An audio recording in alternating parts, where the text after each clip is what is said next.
Welcome back to Instables, everyone. So I'm going to go with you guys in the S&P 500 again. This is the SPY. As you guys can see, we have been tracking the upper end and the lower end of our channel. And again, we were dropping below our channel here. And as you guys can see, we did continue on with that pressure to the downside going into today with newer lows on the year. Now, the question is, what exact candle are we looking out for to get that shift in momentum? As a lot of people are curious, when exactly should I be going long? When exactly would be a time that I would be looking for a shift in momentum from this low that we have been getting on the year? I'm going to go over all this with you guys.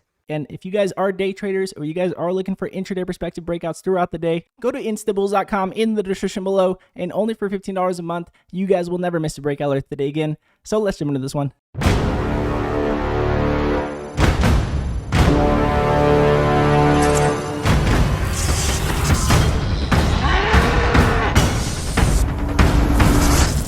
So jumping into the daily chart with you guys here on the S&P 500, again, this is the SPY. As you guys can see, again, we are dropping just below the lower end of our channel here. And our question is, what exactly will give us that momentum to shift and momentum to the upside? I know a lot of us are curious, is this the time to be buying? As we did have our confirmation previously when we did have our 2020 pandemic, we spiked up, we did spike above it. That was our retest.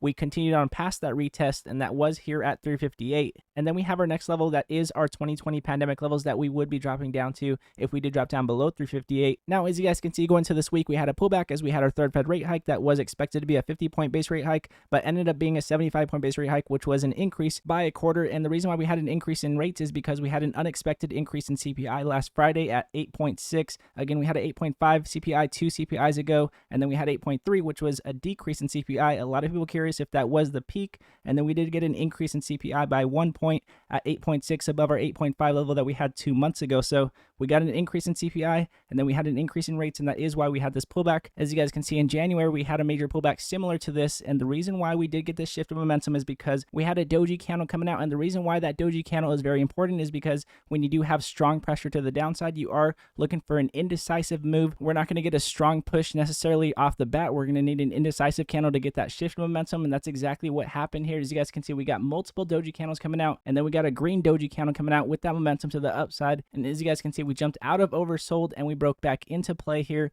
which gave us that momentum. So we would be looking for the same thing here. And again, we are still forming bullish divergence. We would be looking for that confirmation to break above the peak that we did when we jumped out of oversold this week. We would be looking for that strength to break above here to make sure we do get that confirmation.